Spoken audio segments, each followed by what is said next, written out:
الله أكبر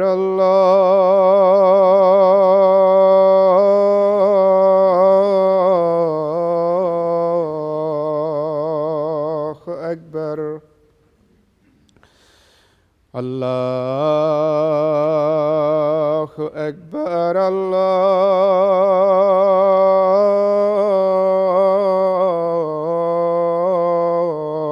الله أكبر أشهد أن لا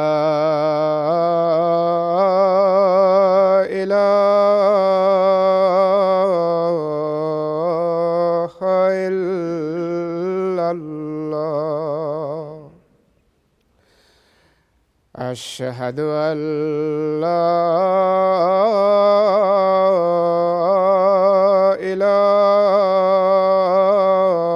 إله إلا الله أشهد أن محمدًا رسول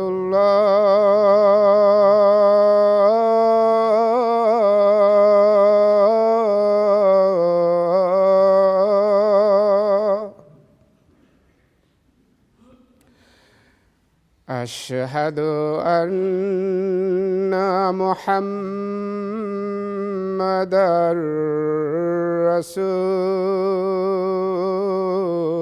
رسول الله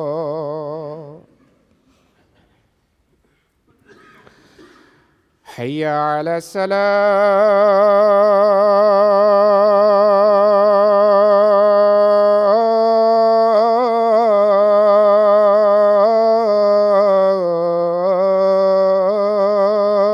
الصلاة حي على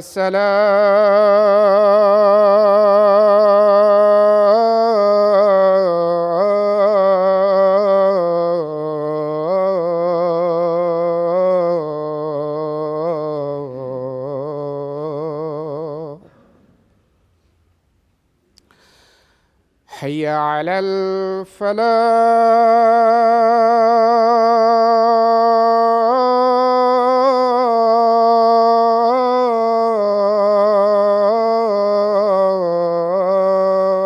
الفلاح حي على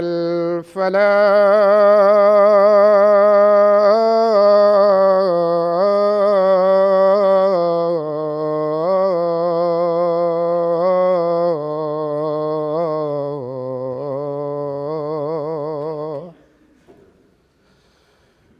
الله أكبر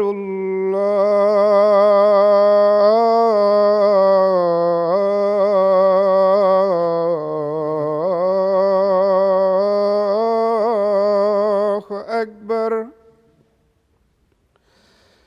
لا إله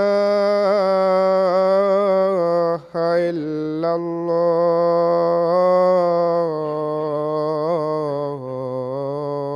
الله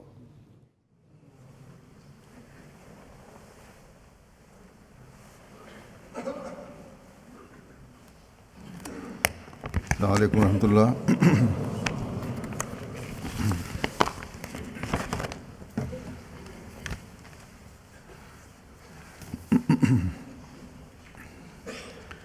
أشهد أن لا إله إلا الله وحده لا شريك له وأشهد أن محمدًا عبده ورسوله أما بعد فأعوذ بالله من الشيطان الرجيم بسم الله الرحمن الرحيم الحمد لله رب العالمين الرحمن الرحيم مالك يوم الدين إياك نعبد وإياك نستعين اهدنا الصراط المستقيم صراط الذين أنعمت عليهم غير المغضوب عليهم ولا الضالين. اس وقت میں حضرت مسلم موعود رضی اللہ عنہ کے واقعات پیش کروں گا جو آپ نے حضرت مسیح موعود علیہ السلام کے بارے میں بیان فرمائے ہیں.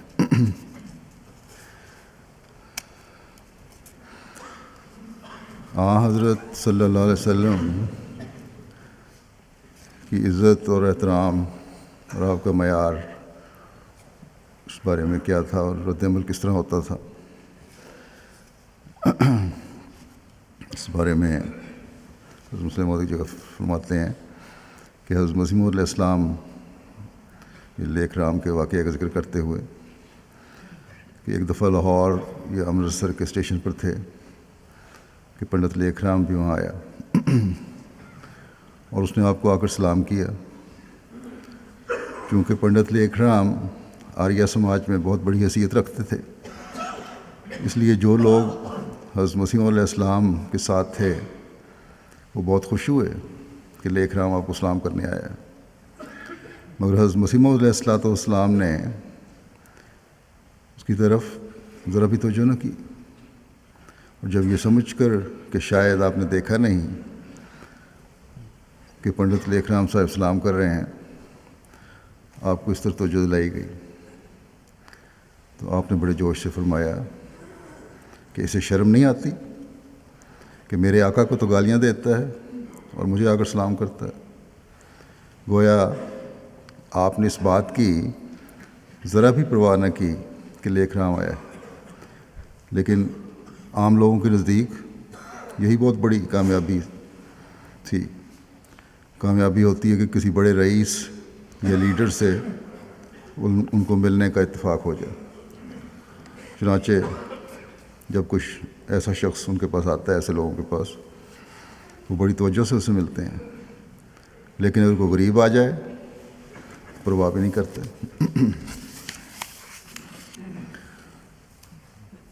اسی واقعے کا ذکر کرتے ہوئے ایک جگہ آپ نے فرمایا اس طرح بھی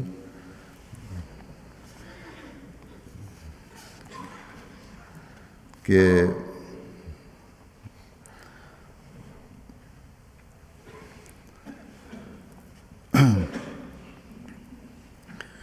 آریوں کے جو عزت تھی آریوں میں لیک رام کی، اس کی وجہ سے بڑے بڑے لوگ ان سے ملنا اپنی عزت سمجھتے تھے. لیکن حضرت مرزا صاحب کی غیرت دیکھیے کہ پنڈت صاحب خود ملنے کے لیے آتے ہیں، مگر آپ فرماتے ہیں کہ میرے آقا کو گالیاں دینا چھوڑ دے تب ملوں گا. یہاں اس واقعہ میں جہاں غیرت رسول کا پتہ چلتا ہے، اور وہاں اس طرف یہ بھی سبق ہے کہ صرف بڑے لوگوں کو اس وجہ سے سلام کر دینا کہ وہ بڑے ہیں اور ہماری عزت قائم ہوگی کافی نہیں، بلکہ غریب کی عزت کا خیال رکھنا بھی ضروری ہے اور غیرت دکھانے کی ضرورت ہوتی ہے. اصل چیز اگر بڑا آدمی ہمارے رسول صلی اللہ علیہ وسلم کے بارے میں کچھ کہتا ہے غلط الفاظ میں، تو چاہے کتنا بڑا ہو اس کو اہمیت دینے کی کوئی ضرورت نہیں.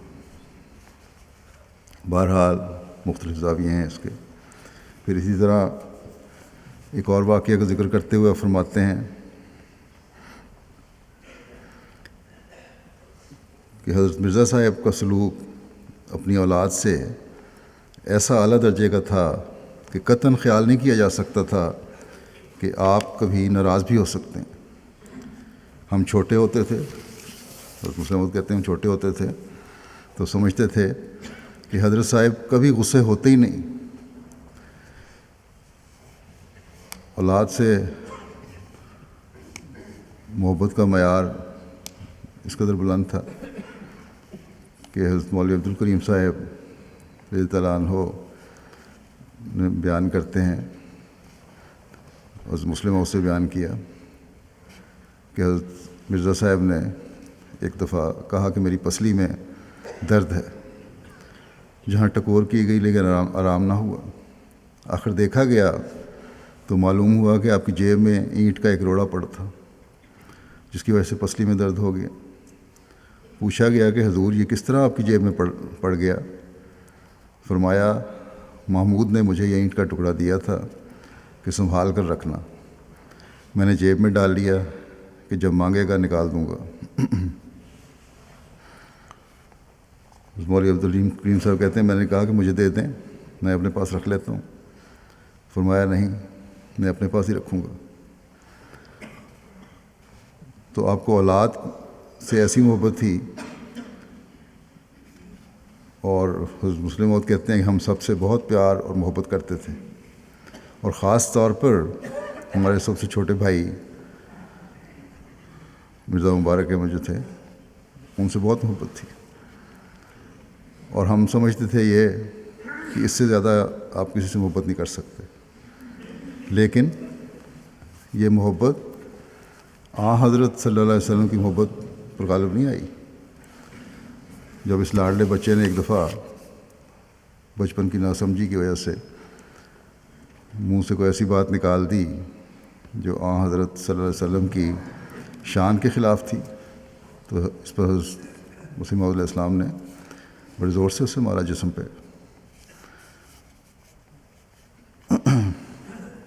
پھر ایک اور واقعہ کا ذکر کرتے ہوئے فرماتے ہیں کہ لاہور میں آریوں کا ایک جلسہ ہوا جس میں شامل ہونے کی دعوت حضرت مرزا صاحب علیہ السلام کو بھی دی گئی، اور بانیان جلسہ نے اقرار کیا کہ رسول کریم صلی اللہ علیہ وسلم کے متعلق کوئی برا لفظ استعمال نہیں کیا جائے گا.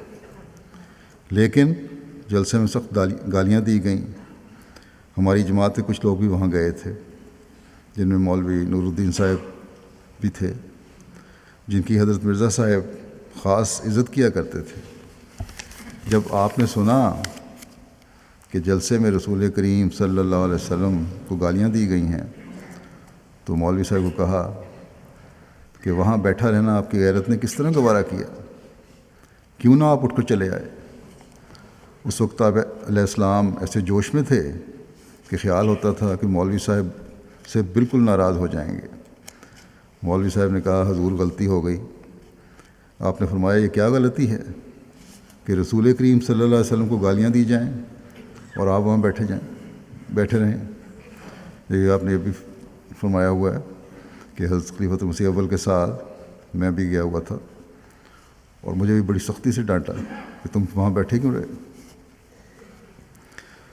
بس آج حضرت مسیح موعود علیہ السلام پر یہ لوگ جو الزام لگاتے ہیں کہ نعوذ باللہ آپ حضرت صلی اللہ علیہ وسلم سے بڑا اپنے آپ کو سمجھتے ہیں، کیا یہ لوگ ان جذبات کا، اس اظہار کا مقابلہ کر سکتے ہیں؟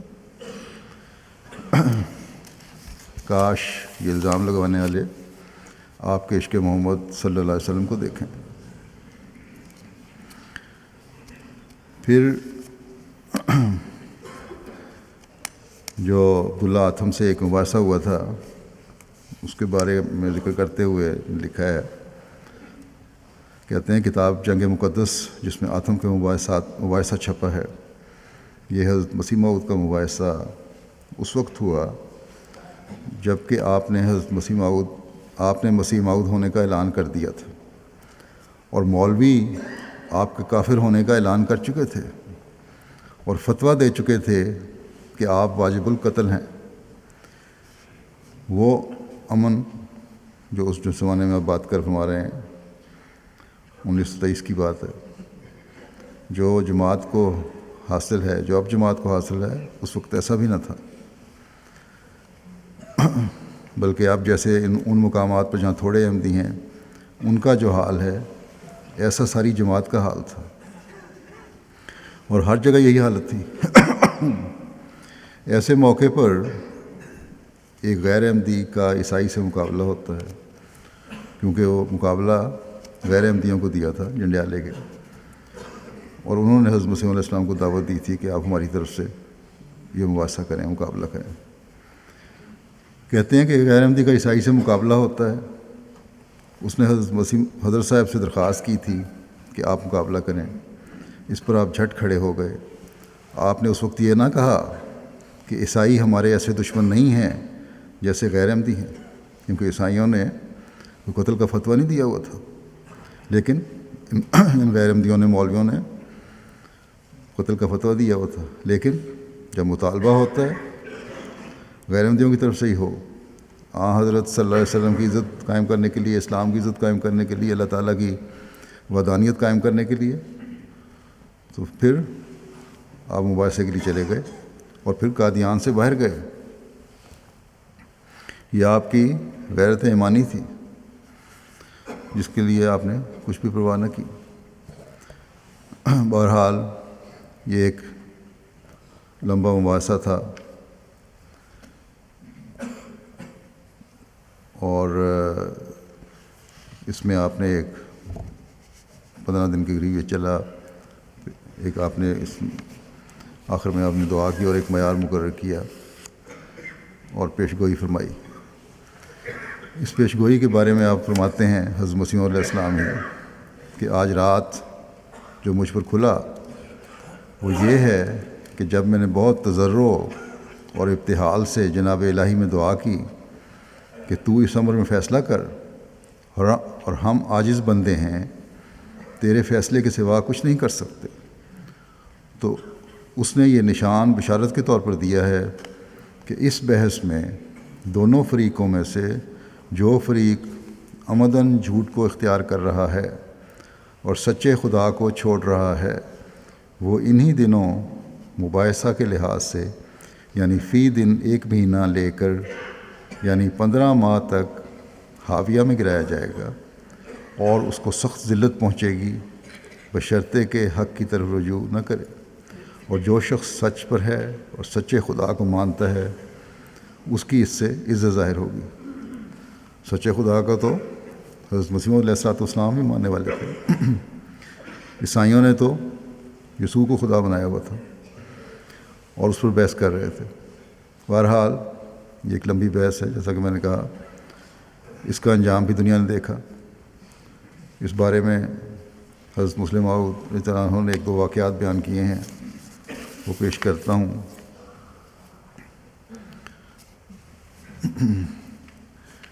ایک جگہ ایک سوال ذکر کرتے ہوئے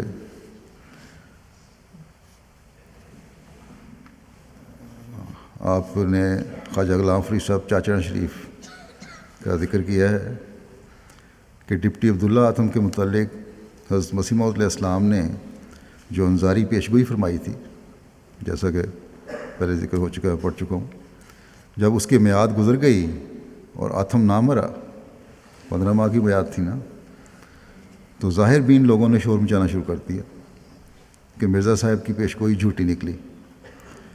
ایک دفعہ نواب صاحب بہاولپور کے دربار میں بھی بعض لوگوں نے ہنسی اڑانی شروع کر دی کہ مرزا صاحب کی پیشگوئی پوری نہیں ہوئی اور آتم ابھی تک زندہ ہے۔ اس وقت دربار میں خواجہ غلام فرید صاحب چاچڑا والے بھی بیٹھے ہوئے تھے، جن کے نواب صاحب مرید تھے۔ باتوں باتوں میں نواب صاحب کے منہ سے بھی یہ فکرہ نکل گیا کہ ہاں مرزا صاحب کی پیشگوئی پوری نہیں ہوئی۔ اس پر خواجہ غلام فرید صاحب جوش میں آ گئے اور انہوں نے بڑے جلال سے فرمایا کہ کون کہتا ہے آتم زندہ ہے؟ مجھے تو اس کی لاش نظر آ رہی ہے۔ اس پر نواب صاحب خاموش ہو گئے۔ یہ واقعہ بیان کر کے حضرت مسلم موعود فرماتے ہیں کہ بعض لوگ ایسے بھی ہوتے ہیں جو بظاہر زندہ معلوم ہوتے ہیں لیکن حقیقتاً مردہ ہوتے ہیں، اور بعض مردہ نظر آتے ہیں لیکن حقیقتاً زندہ ہوتے ہیں۔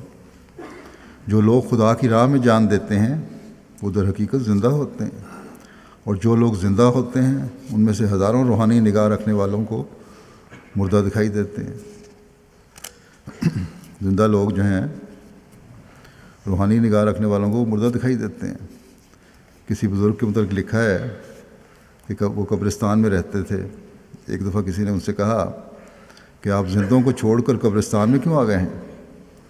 انہوں نے کہا مجھے تو شہر میں سب مردے ہی مردے نظر آتے ہیں اور یہاں مجھے زندہ لوگ دکھائی دیتے ہیں۔ بس روحانی مردوں اور روحانی زندوں کو پہچاننا ہر ایک کا کام نہیں، اس کو پہچاننے کی کوشش کرنی چاہیے حقیقی مومن کو۔ اگر روحانی نظر ہو تو پھر ہی زندوں کا اور مردوں کا فرق نظر آتا ہے، اور یہ ہم میں سے ہر ایک کو حاصل کرنے کی کوشش کرنی چاہیے۔ عبداللہ آتم کے بارے میں یہی بتا دوں کہ صرف روحانی نہیں بلکہ جسمانی موت بھی اس کو آ گئی تھی اور پیشگوئی کے مطابق ہوئی تھی۔ ہاں تھوڑا سا اس میں وقفہ پڑا تھا، اور وہ بھی وجوہات تھیں جو حضرت مسیح علیہ السلام نے خود بیان فرمائی ہیں۔ پھر اسی کے بارے میں آتم کی پیشگوئی کے بارے میں ایک جگہ حضرت مسلم موعود نے اس طرح بات کا بیان فرمایا ہے کہ مومن کا کام اللہ تعالیٰ پر توکل کرنا ہوتا ہے۔ کام تو خدا تعالیٰ کرتا ہے، لیکن ہمارا یہ فرض ہے کہ ہم وہی کچھ کریں، ہم وہی کچھ سوچیں اور ہم وہی کچھ کہیں جو خدا تعالیٰ نے کہا ہے۔ ہم وہ کریں، وہ سوچیں اور وہی کریں، کہیں جو خدا تعالیٰ کہتا ہے۔ حضرت مسیح علیہ السلام نے جب آتم کے متعلق پیشگوئی فرمائی اور پیشگوئی کی میعاد گزر گئی، حضرت مسلم موعود کہتے ہیں کہ میں اس وقت 6-7 سال کی عمر کا تھا۔ مجھے وہ نظارہ خوب یاد ہے، جس جگہ قادیان میں بک ڈپو ہوا کرتا تھا اور اس کے ساتھ والے کمرے میں موٹر کھڑی ہوتی تھی۔ اس کے مغرب والے کمرے میں خلیفۃ المسیح اول پہلے درس دیا کرتے تھے یا مطب کیا کرتے تھے۔ آخری ایام میں مولوی قطب الدین صاحب مرحوم رضی اللہ تعالیٰ عنہ وہاں مطب کرتے رہے ہیں۔ اس کے ساتھ پھر ایک کوٹری تھی، جگہ بتا رہے ہیں، جس میں کتابیں رکھی تھیں۔ اس وقت وہاں حضرت مسیح علیہ السلام کا ایک پریس ہوتا تھا، اور اس کمرے میں جہاں حضرت خلیفۃ المسیح اول مطب فرمایا کرتے تھے، فرما بندی ہوتی تھی اور پھر کوٹری میں کتابیں رکھتی جاتی تھی وہاں سے۔ بہرحال حضرت خلیفۃ المسیح اول کے بعض شاگردی وہاں رہا کرتے تھے۔ ان دنوں میں بہت کم لوگ ہوا کرتے تھے، اس لیے عام طور پر جو لوگ وہاں آتے تھے حضرت خلیفۃ المسیح اول کے شاگرد بن جاتے تھے۔ یہی مدرسہ تھا اور حضرت خلیفہ اول ہی پڑھایا کرتے تھے۔ اس کے علاوہ اور کوئی مدرسہ نہیں تھا۔ وہ لوگ آپ کے شاگرد بھی ہوتے تھے اور سلسلے کے خادم بھی ہوتے تھے۔ مجھے خوب یاد ہے کہ میں چھوٹا سا تھا کہ جب آتم کی پیشگوئی کا وقت پورا ہوا، غالباً یہ 94 کے آخری یا 95 کے شروع کی بات ہے۔ میں اس وقت 5.5 یا 6 سال کا تھا۔ ابھی تک وہ نظارہ مجھے یاد ہے۔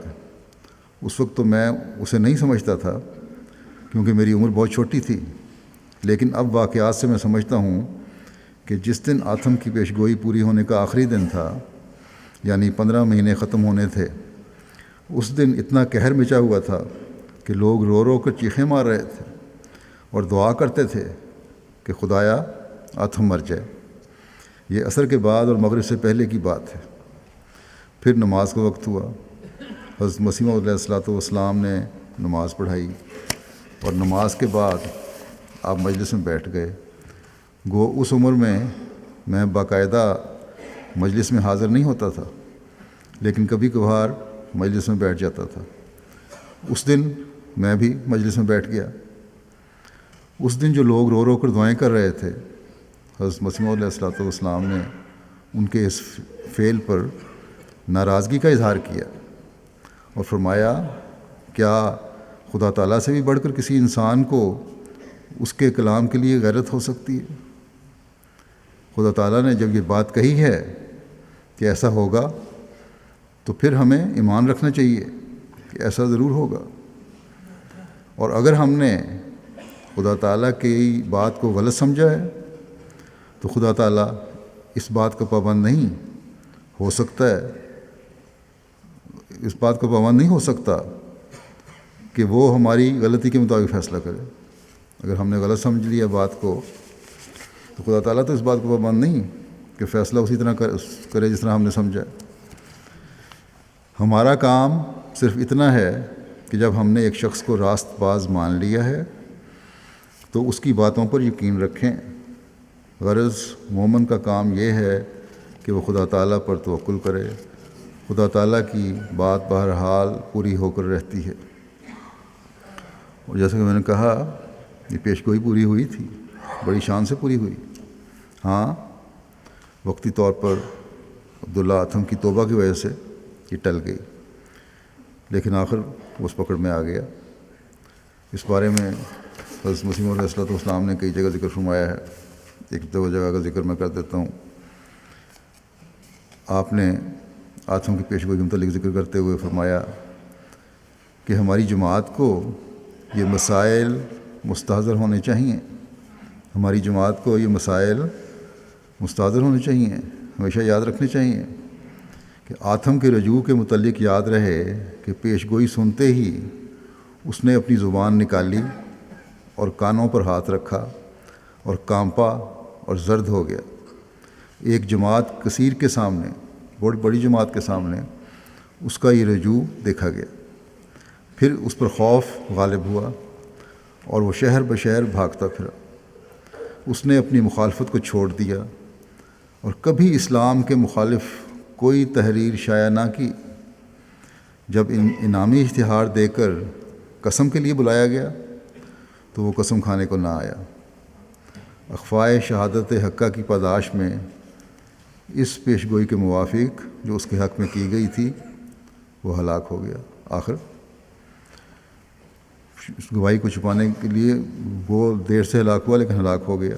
یہ باتیں اگر عیسائی منصف مزاج کے سامنے پیش کی جاویں تو اس کو بھی تسلیم کرنا پڑے گا۔ غرض اس طرح پر مسائل کو یاد رکھنا ایک فرض ہے اور کتابوں کا دیکھنا ایک ضروری عمل ہے۔ اس کے لیے مسلمانوں کی کتابیں پڑھیں تو پھر پتہ لگتا ہے۔ پھر ایک جگہ آپ نے اس طرح فرمایا کہ یہ پیش گوئی مشروط تھی، وہ سراسیمہ رہا، شہر بشہر پھرتا رہا۔ اگر اس کو خداوند مسیح پر یقین اور بھروسہ ہوتا پھر اس قدر گھبراہٹ کے کیا مانی؟ لیکن ساتھ ہی جب اس نے اخفائے حق کیا اور ایک دنیا کو گمراہ کرنا چاہا، کیونکہ اخفائے حق بعض ناواقفوں کی راہ میں ٹھوکر کا پتھر ہو سکتا تھا، تو اللہ تعالیٰ نے اپنے صادق وعدہ کے موافق ہمارے آخری اشتہار سے 7 مہینے کے اندر اس کو دنیا سے اٹھا لیا، اور جس موت سے وہ ڈرتا اور بھاگتا پھرتا تھا اس نے اس کو آ لیا۔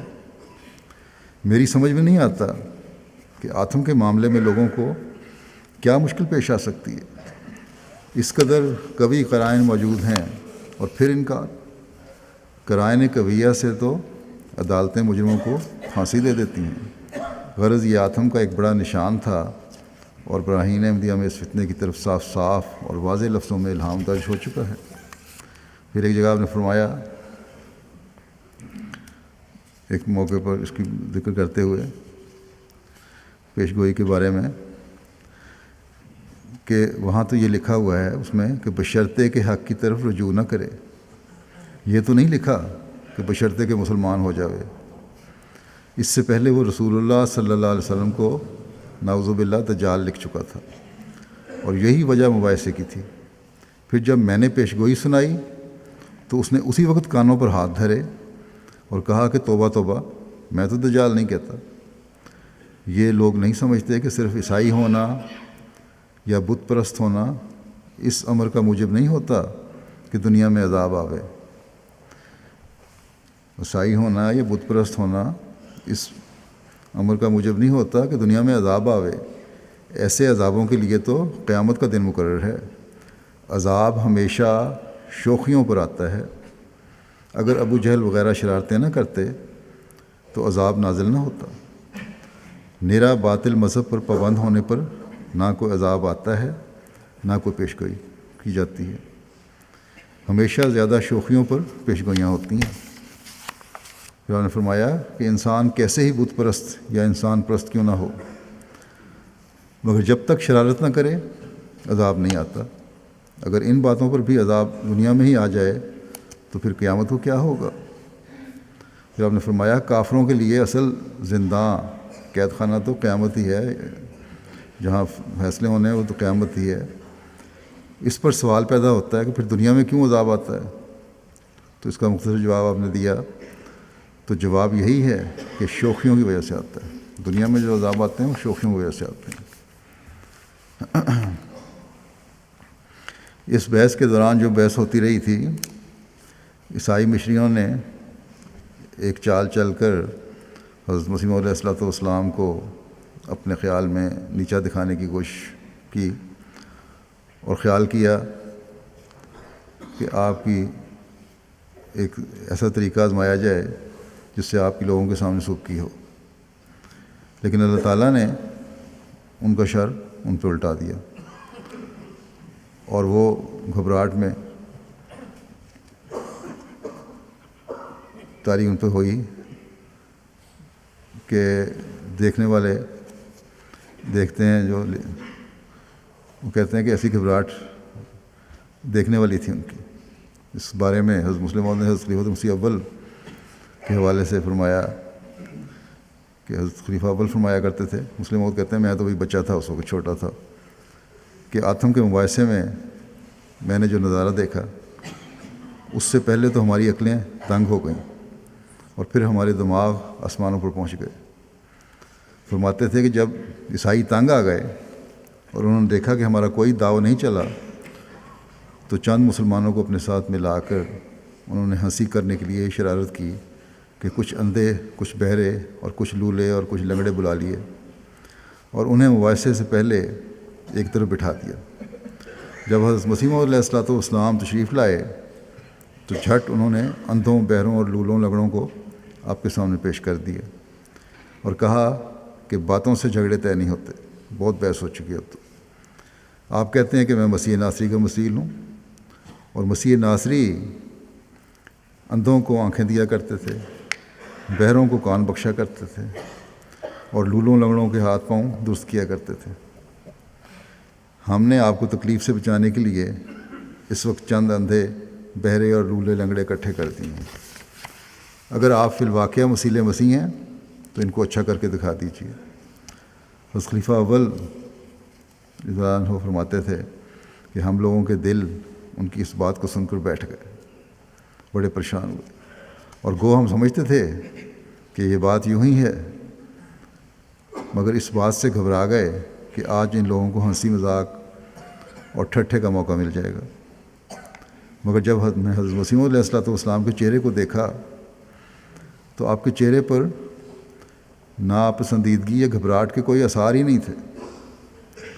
جب وہ بات ختم کر چکے تو آپ نے فرمایا، جب عیسائی بات ختم کر چکے تو حضرت مسیح علیہ السلام نے فرمایا کہ دیکھیے پادری صاحب، میں جس مسیح کے مسیل ہونے کا دعویٰ کرتا ہوں، اسلامی تعلیم کے مطابق وہ اس قسم کے اندھوں، بہروں اور لولوں لنگڑوں کو اچھا نہیں کیا کرتا تھا، مگر آپ کا عقیدہ یہ ہے کہ مسیح جسمانی اندھوں، جسمانی بہروں، جسمانی لوگوں اور جسمانی لنگڑوں، لولوں کو اچھا کیا کرتا تھا۔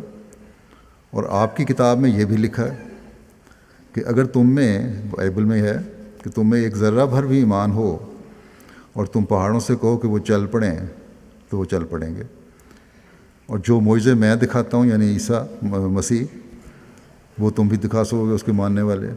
بس یہ سوال مجھ سے نہیں ہو سکتا، میں تو وہ معجزے دکھا سکتا ہوں جو میرے آقا حضرت محمد مصطفیٰ صلی اللہ علیہ وسلم نے دکھائے۔ آپ ان معجزوں کا مطالبہ کریں تو میں دکھانے کے لیے تیار ہوں۔ باقی رہے اس قسم کے معجزات، سو آپ کی کتاب نے بتا دیا ہے کہ ہر وہ عیسائی جس کے اندر ایک رائی کے برابر بھی ایمان ہے ویسے ہی معجزہ دکھا سکتا ہے جیسے مسیح ناصری نے دکھائے۔ سو آپ نے بڑی اچھی بات کی جو ہمیں تکلیف سے بچا لیا اور ان اندھوں، بہروں، لولوں اور لنگڑوں کو اکٹھا کر دیا۔ اب یہ اندھے، بہرے اور لولے لنگڑے موجود ہیں۔ اگر آپ میں ایک رائی کے برابر بھی ایمان موجود ہے تو ان کو اچھا کر کے دکھا دیجئے۔ آپ فرماتے تھے کہ اس جواب سے پادریوں کو ایسی حیرت ہوئی کہ بڑے پادری ان لولوں اور لنگڑوں کو کھینچ کر الگ کرنے لگے۔ تو اللہ تعالیٰ اپنے مقربین کو ہر موقع پر عزت بخشتا ہے اور ان کو ایسے ایسے جواب سمجھاتا ہے جن کے بعد دشمن بالکل ہکا بکا رہ جاتا ہے۔ ایک صاحب جو حضرت مسیح علیہ السلام کے بڑے موتقد تھے اور بعد میں پھر مرتد ہو گئے، بگڑ گئے، ان کے بارے میں بیان کرتے ہیں مسلم وقت کہ لدھیانے میں ایک شخص میر عباس علی صاحب تھے۔ وہ حضرت صاحب سے بہت خلوص رکھتے تھے، حتیٰ کہ ان کی موجودہ حالت کے متعلق حضرت صاحب کو الہام بھی ہوا تھا۔ لدھیانے میں جب حضرت مسیح علیہ السلام اور مولوی محمد حسین بٹالوی کا مباحثہ ہوا تو میر عباس علی حضرت صاحب کا کوئی پیغام لے کر گئے۔ ان کے مولوی محمد حسین وغیرہ بڑے مولویوں نے ان کو مولوی محمد حسین وغیرہ بڑے مولویوں نے بڑے احترام اور عزت سے ہاتھ چومے ان کے اور کہا آپ آل رسول ہیں، آپ کی تو ہم بیعت بھی کر لیں گے، لیکن یہ مغل کہاں سے آ گیا؟ اگر کوئی معمور آتا تو سادات میں سے آنا چاہیے تھا۔ پھر کچھ تصوف و صوفیاء کا ذکر شروع کر دیا۔ میر صاحب کو چونکہ صوفیاء سے بہت اعتقاد تھا، مولویوں نے کچھ ادھر ادھر کے قصے بیان کر کے کہا کہ صوفیاء تو اس قسم کے عجوبے دکھایا کرتے تھے، مختلف قسم کے واقعات بیان کیے۔ اگر مرزا صاحب بھی کچھ ہیں تو کوئی عجوبہ دکھلائیں، ہم آج ہی ان کو مان لیں گے۔ مثلا وہ کوئی سانپ پکڑ کر دکھائیں یا اور کوئی اس قسم کی بات کریں۔ میر عباس علی کے دل میں یہ بات بیٹھ گئی اور جب حضرت صاحب کے پاس آئے تو کہا کہ حضور اگر کوئی کرامت دکھائیں تو سب مولوی مان لیں گے۔ حضرت صاحب فرماتے تھے کہ جب کرامت کا لفظ میر صاحب کی زبان سے نکلا تو اسی وقت مجھے یقین ہو گیا کہ بس میر صاحب کو مولویوں نے پھندے میں پھنسا لیا ہے۔ اس پر حضرت صاحب نے حضرت مسیح موعود نے ان کو بہت سمجھایا مگر ان کی سمجھ میں کچھ نہ آیا اور پھر نتیجہ میں ان کا ایمان ضائع ہوا اور وہ اعتقاد و اخلاص جو تھا وہ سب جاتا رہا۔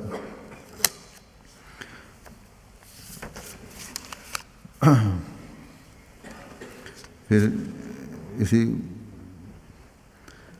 واقعہ کو بیان کرتے ہوئے میر عباس علی صاحب کے جگہ آپ نے فرمایا کہ حضرت مسیح علیہ السلام کو میر عباس علی لدھیانوی کے متعلق ایک وقت علم دیا گیا کہ وہ نیک ہے، جیسا کہ بتایا تھا کہ الہام بھی ہوا، تو آپ اس کی تعریف فرمانے لگے۔ مگر چونکہ اس وقت آپ کو اس کے انجام کا علم نہیں تھا، اس لیے آپ کو پتہ نہ لگا کہ ایک دن وہ مرتد ہو جائے گا، لیکن بعد میں اللہ تعالیٰ نے آپ کو اس کا علم دے دیا۔ غرض انسانی علم بہت محدود ہے، صرف خدا تعالیٰ ہی کامل علم رکھتا ہے جو سب پر حاوی ہے، اور کوئی شخص اس کے علوم کا احاطہ نہیں کر سکتا۔ جتنا بتاتا ہے اللہ تعالیٰ نبیوں کو بھی، وہ بھی اتنا ہی بتاتے ہیں آگے۔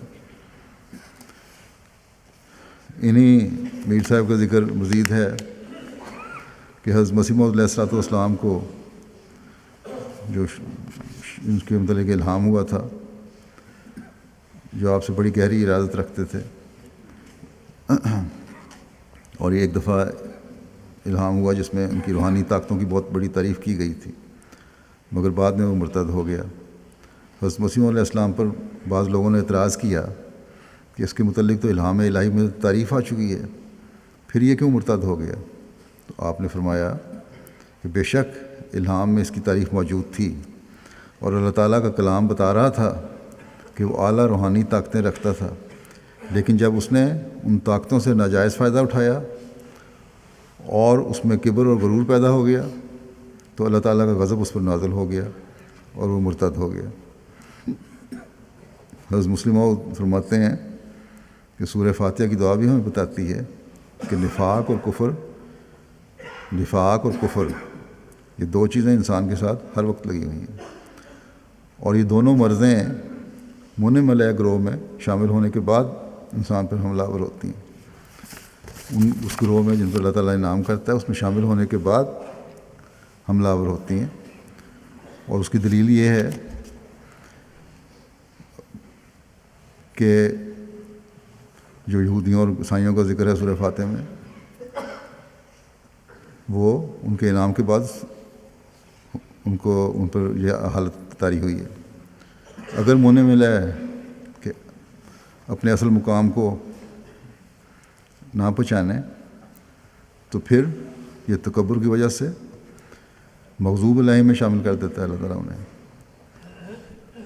اور یا پھر ضالین میں شامل کر دیتا ہے۔ بس اس نقطہ کو ہمیشہ یاد رکھنا چاہیے کہ سورہ فاتحہ کے آخر میں برائیوں سے بچنے کے لیے اللہ تعالیٰ نے دعا سکھائی ہے، اس میں ہمیشہ یہ دعا کو یاد رکھنا چاہیے کہ اللہ تعالیٰ ہمیں انعام یافتہ لوگوں میں ہی شامل رکھے، اور اس کے جو بد اثرات ہیں وہ کبھی پیدا نہ ہوں۔ پھر ایک جگہ ظاہری علم پر بزرگی کی بنیاد نہیں رکھی جا سکتی، اس کے بارے میں آپ نے لکھا فرمایا کہ اگر ظاہری علم پر ہی فضیلت اور بزرگی کی بنیاد رکھی جائے تو نعوذ باللہ دنیا کے سارے انبیاء کو جھوٹا کہنا پڑے گا، کیونکہ ان کا مقابلہ کرنے والے علماء ہی ہوتے ہیں۔ نبیوں کا مقابلہ کرنے والے ظاہری علماء ہوتے ہیں۔ حضرت مسیح علیہ السلام کا بھی انہی لوگوں نے مقابلہ کیا جو اپنے آپ کو ظاہری علوم کے لحاظ سے بہت بڑا عالم سمجھا کرتے تھے، یہاں تک کہ مولوی محمد حسن بٹالوی نہایت حقارت سے حضرت مسیح علیہ السلام کو منشی غلام احمد لکھا کرتے تھے، گویا آپ نعوذ باللہ صرف منشی ہیں کہ 2-4 سطریں لکھ لیتے ہیں، عالم نہیں، اور وہ اس بات پر بڑے خوش ہوتے تھے کہ میں نے انہیں منشی لکھا۔ پھر آپ نے بیان فرمایا کہ میں چھوٹا تھا جب مولوی سید محمد حسن صاحب امروہی نے کسی مجلس میں بیان کیا کہ مولوی محمد حسین صاحب بٹالوی نے میری نسبت تو یہ لکھا کہ مولوی ہے، مگر حضرت مسیح علیہ السلام کے متعلق انہوں نے یہ لکھا کہ منشی ہیں۔ اور مسلم موت کہتے ہیں کہ مجھے اس وقت بھی یہ بات چھوٹا تھا تب بھی بری لگی تھی ان کی کہ کیوں بیان کی مجلس میں، اور اب بھی بری لگتی ہے۔ کیونکہ بہرحال جب ماننے والوں کو پھر ایک الفاظ کا چناؤ بھی اچھا کرنا چاہیے، یا بعض واقعات کو بیان کرنے کی ضرورت نہیں ہوتی اس طرح۔ سچائی کے بارے میں واقعہ ہم سنتے ہیں، مسلم موت کی زبانی بھی سن لیتے ہیں۔ کہتے ہیں کہ حضرت صاحب کا ہی واقعہ، آپ نے ایک پیکٹ میں خط ڈال دیا، اس کا ڈاک خانے کے قواعد کے روح سے منع تھا، مگر آپ کو اس کا علم نہ تھا۔ ڈاک خانے والوں نے آپ پر نالش کر دی اور اس کی پیروی کے لیے خاص افسر مقرر کیا کہ آپ کو سزا ہو جائے، اور اس پر بڑا زور دیا اور کہا کہ ضرور سزا ملنی چاہیے تاکہ دوسرے لوگ ہوشیار ہو جائیں۔ حضرت صاحب کے وکیل نے آپ کو کہا کہ بات بالکل آسان ہے، آپ کا پیکٹ گواہوں کے سامنے تو کھولا نہیں گیا، آپ کہہ دیں کہ میں نے خط الگ بھیجا تھا، شرارت اور دشمنی سے کہا جاتا ہے کہ یہ پیکٹ میں ڈالا تھا۔ حضرت صاحب نے فرمایا یہ تو جھوٹ ہوگا۔ وکیل نے کہا تھا اس کے سوا تو آپ بچ نہیں سکتے۔ آپ نے فرمایا کہ خواہ کچھ ہو میں جھوٹ نہیں بول سکتا۔ چنانچہ عدالت میں جب آپ سے پوچھا گیا کہ آپ نے پیکٹ میں خط ڈالا تھا تو آپ نے فرمایا ہاں میں نے ڈالا تھا، مگر مجھے ڈاک خانے کے اس قاعدے کا علم نہ تھا۔ اس پر استغاثے کی طرف سے لمبی چوڑی تقریر کی گئی اور کہا گیا کہ سزا ضرور دینی چاہیے، دوسرے لوگوں کو عبرت ہو۔ حضرت صاحب فرماتے ہیں تقریر چونکہ انگریزی میں تھی اس لیے میں اور تو کچھ نہ سمجھتا تھا، لیکن جب حاکم تقریر کے متعلق نو کہتا تھا تو اس لفظ کو سمجھتا۔ آخر تقریر ختم ہوئی تو حاکم نے کہہ دیا کہ بری، اور کہا کہ جب اس نے اس طرح سچ کہہ دیا تو میں بری ہی کرتا ہوں۔ تو یہ واقعہ ہم نے بہت دفعہ سنا ہے، پڑھا ہے، میں بھی کئی جگہ بیان کر چکا ہوں۔ لیکن ہم صرف سن کر لطف اٹھا لیتے ہیں۔ یہ سچائی کے معیار کا ایک چھوٹا سا نمونہ ہے جو آپ نے ہمارے سامنے پیش فرمایا، لیکن جو لوگ اپنے مفاد کے لیے سچائی کے معیار سے نیچے گرتے ہیں انہیں اپنے جائزے لینے کی ضرورت ہے۔ ان ملکوں میں حکومت سے فائدہ اٹھانے کے لیے، اسائلم کے لیے، انشورنس کمپنیوں سے فائدہ اٹھانے کے لیے غلط طریقے استعمال کیے جاتے ہیں۔ ایسے احمدیوں کو سوچنا چاہیے جو اس قسم کی حرکت کرتے ہیں۔ یہ غلط دنیاوی طریقے سے دنیاوی فائدے اٹھانا ہے، ایک احمدی کو زیب نہیں دیتا۔ ٹونے ٹوٹکے کرنا جائز ہے کہ نہیں؟ بعض دفعہ یہ لوگ بھی بہت زیادہ کرتے ہیں۔ آپ نے لکھا کہ حضرت مسیح موعود علیہ السلام ہمیشہ حضرت ابو ہریرہ رضی اللہ تعالیٰ عنہ حکم تلی فرمایا کرتے تھے کہ حضرت ابو ہریرہ رضی اللہ عنہ میں تفقع کا مادہ دوسرے صحابہ سے کم تھا۔ مولویوں نے اس پر شور مچایا، مگر جو صحیح بات ہو وہ صحیح ہوتی ہے۔ آج کل جس قدر عیسائیوں کے مفید مطلب احادیث ملتی ہیں، یعنی عیسائیوں کو جو سپورٹ کر رہی ہیں، وہ سب حضرت ابو ہریرہ سے ہی مروی ہیں۔ اس کی وجہ یہ تھی کہ وہ سیاق و سباق کو نہ دیکھتے اور گفتگو کے بعض ٹکڑے بغیر پوری طرح سمجھے آگے بیان کر دیتے، مگر باقی صحابہ سیاق و سباق کو سمجھ کر روایت کرتے۔ اسی طرح اب حضرت مسیح موعود علیہ السلام کے متعلق روایتیں چھپنی شروع ہوئی ہیں، جن میں سے کئی ایسے لوگوں کی طرف سے بیان کی جاتی ہیں جنہیں تفقع حاصل نہیں، اور اس وجہ سے ایسی روایتیں چھپ جاتی ہیں جن پر لوگ ہمارے سامنے اعتراض کرنا شروع کر دیتے ہیں۔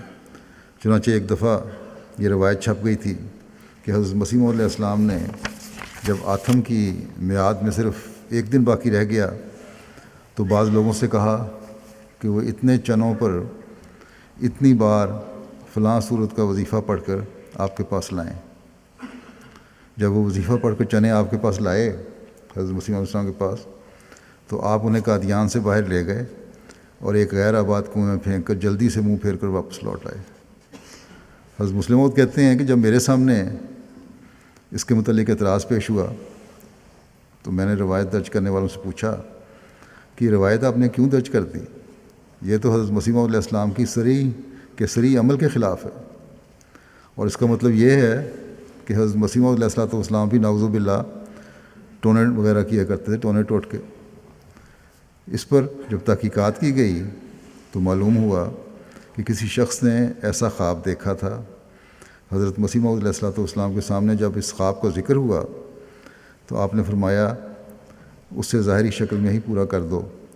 اب خواب کو پورا کرنے کے لیے ایک کام کرنا بالکل اور بات ہے، اور ارادتاً ایسا فعل کرنا اور بات ہے، اور ظاہر میں خواب کو بعض دفعہ اس لیے پورا کر دیا جاتا ہے کہ اگر اللہ تعالیٰ چاہے تو اس کا مضر پہلو اپنے حقیقی معنوں میں ظاہر نہ ہو۔ چنانچہ معبرین نے لکھا ہے، جو تعبیر کرتے ہیں خوابوں کی، کہ اگر منظر خواب کو ظاہری طور پر پورا کر دیا جائے تو وہ وقوع میں نہیں آتی، اور خدا تعالیٰ اس کے ظاہر میں پورے ہو جانے کو ہی کافی سمجھ لیتا ہے۔ اس کی مثال بھی ہمیں احادیث سے نظر آتی ہے۔ چنانچہ رسول اللہ صلی اللہ علیہ وسلم نے دیکھا کہ سراقہ بن مالک کے ہاتھوں میں کسریٰ کے سونے کے کنگن ہیں۔ اس رویا میں اگر ایک طرف اس امر کی طرف اشارہ تھا کہ ایران فتح ہوگا، عموماً ہم یہی لیتے ہیں کہ ایران فتح ہوگا، تو دوسری طرف یہ بھی اشارہ تھا کہ ایران کی فتح کے بعد ایرانیوں کی طرف سے بعض مصائب و مشکلات کا آنا بھی مقدر ہے، کیونکہ خواب میں اگر سونا دیکھا جائے تو اس کے معنی غم اور مصیبت کے ہوتے ہیں۔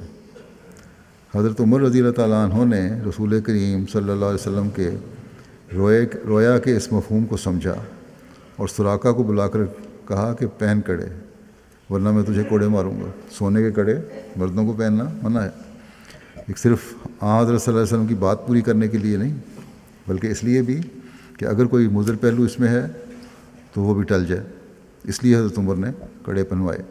چنانچہ سونے کے کڑے پہنائے گئے، اور اس طرح حضرت عمر رضی اللہ عنہ نے رسول کریم صلی اللہ علیہ وسلم کے اس رویا کے غم اور فکر کے پہلو کو دور کرنا چاہا۔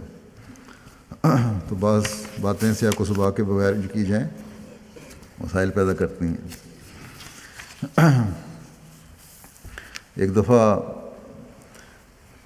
حضرت مسلم موعود رضی اللہ عنہ نے ایک خطبہ بیان فرمایا، اور اس میں آپ نے جماعت کے افراد کو یہ تلقین کی کہ جھگڑوں اور فسادوں سے بچو۔ یہ 1931 کی بات ہے کہ جماعت اب بلوغت کو پہنچ چکی ہے، اور ہمیں صحیح اپنے آپ کو، اپنے ایمان کو، اپنے دینی علم کو اس کے مطابق کرنا چاہیے، اپنے عمل کو اس کے مطابق کرنا چاہیے جو علم ہے، دین ہمیں جس کی تلقین کرتا ہے۔ اور یہ بیان کرنے کے بعد اس خطبے میں ایک شخص کو متعلق بتایا کہ اس کا اس وجہ سے اب اخراج بھی ہوا ہے۔ جو خطبے کے بعد جو خطبہ ثانیہ شروع ہوا تو اس خطبے کے دوران ہی ایک صاحب کھڑے ہو کر پوچھنے لگے اس خلیفہ ثانی سے کہ حضور جس شخص کا اخراج کا اعلان ہوا ہے اس کا نام کیا ہے؟ اس پر ایک دوسرے صاحب بولے خطبے میں بولنا نہیں چاہیے۔ حضرت مسلم موعود مسکرائے اور پھر آپ نے ایک واقعہ سنایا حضرت مسیح موعود علیہ السلام کا کہ حضرت مسیح موعود علیہ السلام اپنی تلاشی کا واقعہ سنا رہے تھے ایک دفعہ کہ تلاشی مجلس میں کہ یہ تلاشی پنڈت لیکھ رام کے واقعے قتل کے سلسلے میں سپرنٹینڈنٹ پولیس گرداسپور نے لی تھی۔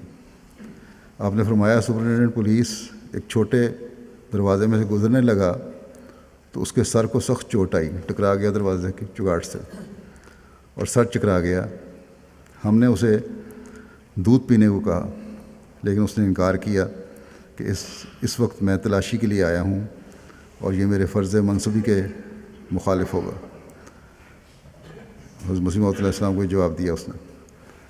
اس پر یہی صاحب جس کا پہلے ذکر ہو چکا ہے کہ اس مخرج کا نام کیا ہے، تو حضرت مسلم موعود کہتے ہیں اس پر یہی صاحب جو اب بولے ہیں جھٹ بولے، حضرت مسیح علیہ السلام سے انہوں نے سوال کیا کہ حضور اس کے سر میں سے خون بھی نکلا تھا یا نہیں؟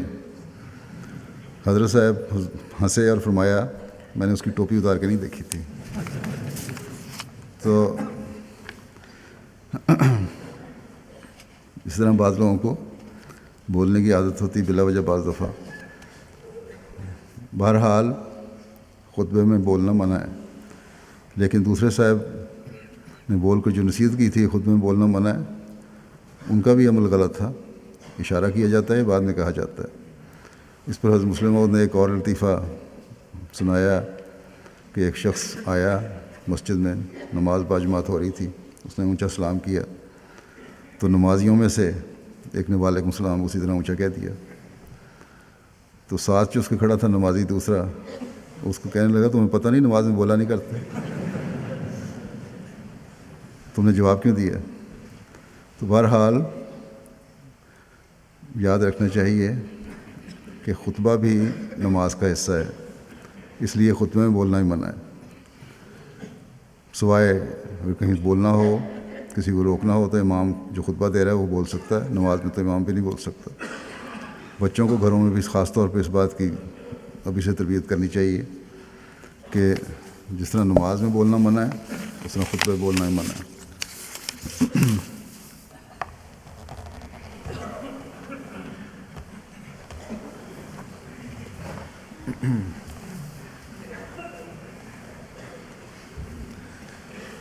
الحمد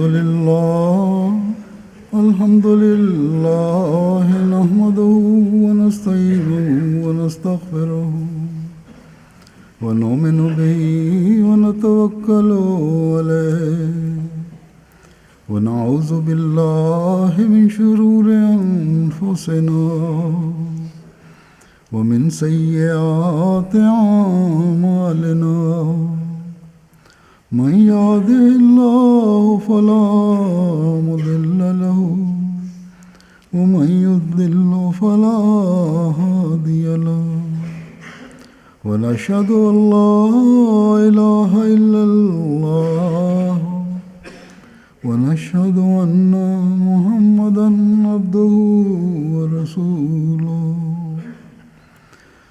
عباد الله رحمكم الله، إن الله يأمر بالعدل والإحسان وإيتاء ذي القربى وينهى عن الفحشاء والمنكر والبغي يعظكم لعلكم تذكرون.